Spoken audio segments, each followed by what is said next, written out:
Allah Subhanahu wa taala berfirman, "Yauma yunfakhu fis-sur." Yaitu pada hari yang ditiupkan sangkakala. Fatatuna afwaja. Maka lalu ta'tuna, engkau datang afwaja, berbondong-bondong, berjemaah-jemaah. Allah mendatangkan perkataan fatatuna, yaitu fa dengan makna litaqib. Artinya bukan maka, tetapi lalu atau setelah itu. Pada hari yang ditiupkan sangkakala, yang dinamakan hari akhirat, yaitu hari yang terakhir jikalau nisbah kepada dunia, yang mana hari ada malam dan siang. Tetapi hari yang terakhir itu tidak ada lagi malam, yang ada cuma siang. Maka itulah harinya yang malamnya adalah malam yang terakhir, dan tidak ada lagi perkiraan hari setelah daripada itu, maka dinamakan dengan hari yang terakhir, yaitu hari akhirat.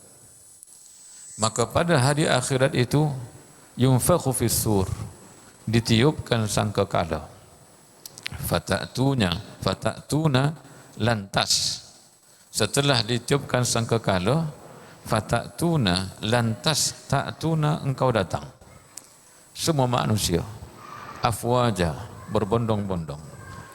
Satu hadis diriwayatkan, Nabi berkata kepada Mu'adz bin Jabal tentang fatatuna afwaja, datang berbondong-bondong, berjamaah-jamaah, berkumpulan-kumpulan.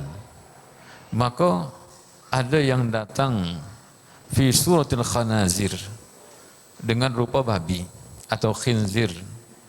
Ada yang datang dengan rupa kera. Ada yang datang dengan kakinya di muka. Setelah itu berjalan untuk menuju ke padang tempat berhimpun yang dipanggil padang mahsyar. Dalam kitab Tauhid disebutkan manusia dihalau ke padang mahsyar dengan api yang menyala, dan mereka tidak mampu untuk patah ke belakang, dan mereka akan terus berjalan dengan api yang mengiringi daripada belakang untuk menuju ke satu tempat yang dipanggil mahsyar, tempat berhimpun.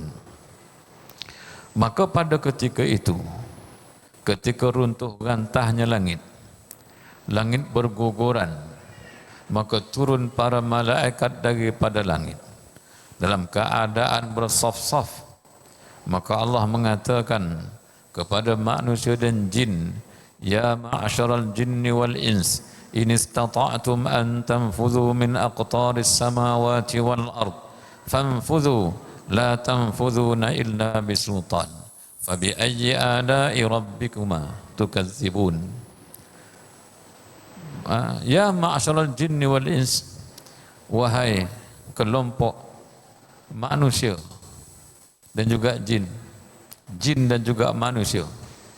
Ketika terjadinya hari kiamat, para malaikat yang sudah turun daripada langit, yang berlapis-lapis, in istata'tum an tanfudhu, seandainya engkau mampu untuk menerobos alam maya, menyelamatkan dirimu, keluar daripada bumi, lepas daripada malaikat, fanfudhu, laksanakanlah, pergilah menerobos. La tanfudhuna illa bisultan, kamu tidak akan mampu menerobos alam tersebut melainkan dengan kekuatan yang engkau ada. Sebagian ulama menyebutkan itu kisahnya ialah tentang teknologi yang ada pada masa kini. Karena untuk keluar daripada bumi, menerobos alam yang di atas, tidak akan dapat dilakukan illa bisultan, melainkan dengan kemampuan yang ada. Dalam surah An-Nahl Allah berfirman, wal khayla wal bighala wal hamira litarkabuha wa zinah wa yakhluqu ma la ta'lamun. Maknanya khayl, unta, kuda, baghal, dan juga himar, untuk engkau menjadikan mereka itu tungganganmu. Wa yakhluqu ma la ta'lamun, dan Allah akan menjadikan lagi tunggangan yang tidak engkau ketahui. Yaitu pada zaman dahulu tunggangannya cuma kuda, kemudian bagal, himar, unta. Tetapi kereta tidak ada pada masa tersebut. Allah mengatakan wa yakhluqu ma la ta'lamun. Allah akan ciptakan lagi kenderaan yang engkau tidak tahu pada masa kini. Termasuk kapal terbang yang boleh menerobos alam di atas, maka dia keluar daripada alam ini. Maka para tokoh tafsirul kauni mereka mengatakan itu bererti kenderaan yang boleh terbang, yang dibuat daripada besi, yang keluar daripada alam ini. Tetapi sebahagian ulama mereka mengatakan itu bukan maksud daripada ya ma'asyaral jinni wal ins. Maksudnya ialah ketika terjadinya kiamat, ketika langit runtuh rantah, segala malaikat telah pun turun mengelilingi bumi berlapis-lapis, maka kamu tidak akan dapat melepaskan diri daripada kepungan para malaikat. Maka pada masa itu engkau datang kepada Tuhan, fatatuna afwaja, dalam keadaan berjamaah-jamaah, berkumpulan-kumpulan. Maka kumpulan yang datang itu sebahagiannya dengan rupa haiwan. Maka sebagian ulama menyebutkan kenapa dengan rupa haiwan? Karena Allah menyebutkan walaqad karramna bani Adam. Sesungguhnya telah kami muliakan anak cucu Nabi Adam alaihi salam.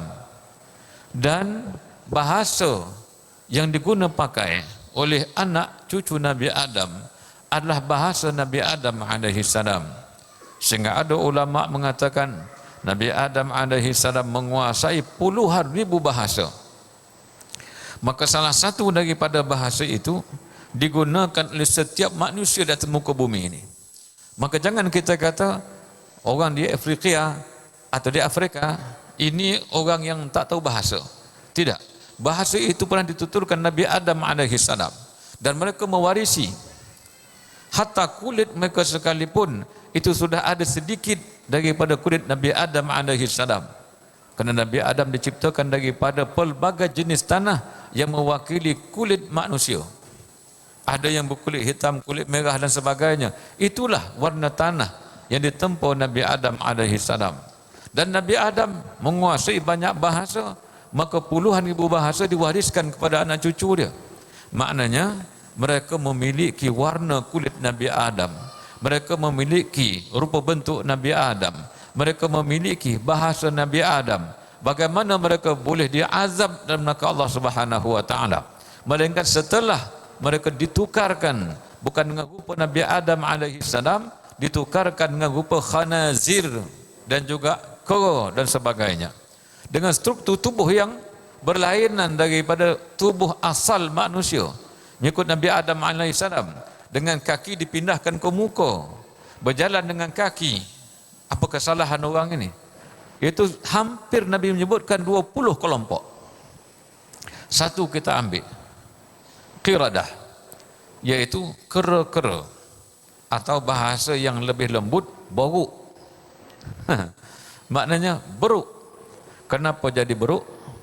Karena mereka itu adalah namam, yamshi bin namimah, yang ke sana kemari mengendong cerita ke tepi kain orang, setelah itu diperlawankan dengan cerita yang lain, akhirnya menimbulkan kemarahan, pergaduhan dan sebagainya.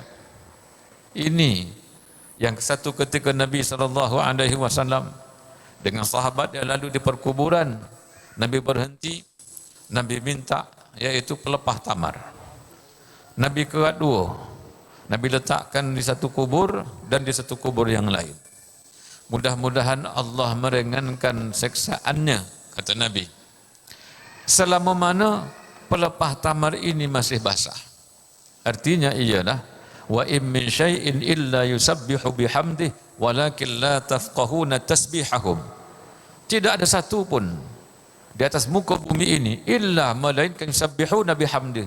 Makna mereka itu sentiasa bertasbih kepada Allah Ta'ala.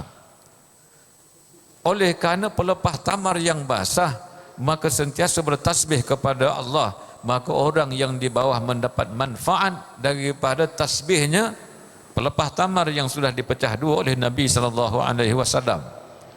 Apatah lagi kalau berwirid dan berzikir yang datang daripada manusia yang hidup. Kita kata bid'ah. Sudah, tak nak buat, tak mengapa, tak ada masalah, tidak ada paksaan, tak nak berhentilah kau. Tak. Maknanya kita buat kerana dalilnya banyak. Bahkan kalau pelepah tamar itu bukan hanya menyejukkan orang yang di bawah, termasuk di sekeliling dia banyak hadis menyebutkan tentang kelebihan wirid dan zikir. Pelepah tamar itu masih basah, maka dia akan memberi syafaat pertolongan kepada orang yang di bawah kubur. Sahabat bertanya, apa kesalahan orang ini ya Rasulullah sehingga dia diazab oleh Allah Ta'ala? Kata Nabi SAW, ini kubur ini salah seorangnya yamshi bin namimah, kesana kemari mengapi-ngapi orang. Akhirnya orang bertelagah, orang bergaduh disebabkan cerita yang dia bawa. Maka dengan sebab itu mereka di akhirat besok Allah tukarkan rupa dia. Daripada rupa seorang manusia mungkin semasa hidupnya tampan, cantik dan sebagainya, ditukarkan dengan rupa kera, setelah itu diazab oleh Allah Ta'ala bukan dengan surati Adam, bukan dengan rupa surah Nabi Adam, kerana rupa Nabi Adam, struktur tubuh Nabi Adam itulah struktur Nabi SAW. Maka mana mungkin dengan rupa yang sedemikian Allah azab dia, melainkan ditukarkan rupa dia kepada rupa yang hina pada pandangan manusia, setelah itu dimasukkan ke dalam neraka Allah Subhanahu wa taala, wal iyadzubillahi min zalik. Jadi kesimpulannya apa dia? Yaitu kita kena ingat di akhir zaman ini, yaitu zaman menumpukan kepada amal. Masa berlalu begitu pantas. Setahun seperti sebulan, sebulan seperti seminggu, seminggu seperti satu hari, satu hari seperti percikan api yang sangat pantas. Dia terpercik langsung hilang, terpercik langsung hilang. Itu masa di akhir zaman. Maka di akhir zaman ulama semakin berkurangan. Yang ramai adalah penceramah-penceramah. Karena itu sabda Nabi SAW. Maka kita cetak ulama dan kita kena mengaji, kita kena belajar, dan apa yang kita belajar kita amalkan. Zaman ini zaman beramal, membaca Al-Quran, kita berwirid, kesemua ini mudah-mudahan menjadikan satu daripada amal-amal salih kita, mudah-mudahan. Jadi kita berdoa mudah-mudahan Allah berkesihatan kepada para ulama kita di sini, terutamanya Sahibul Samah Datuk Mufti kita. Allah panjangkan usianya, sihatkan tubuh badannya, dibahagiakan hidupnya. Demikian juga para ulama dan juga para habaib. Jadi mudah-mudahan bermanfaat. Wabillahi taufiq wal hidayah. Assalamualaikum warahmatullahi wabarakatuh.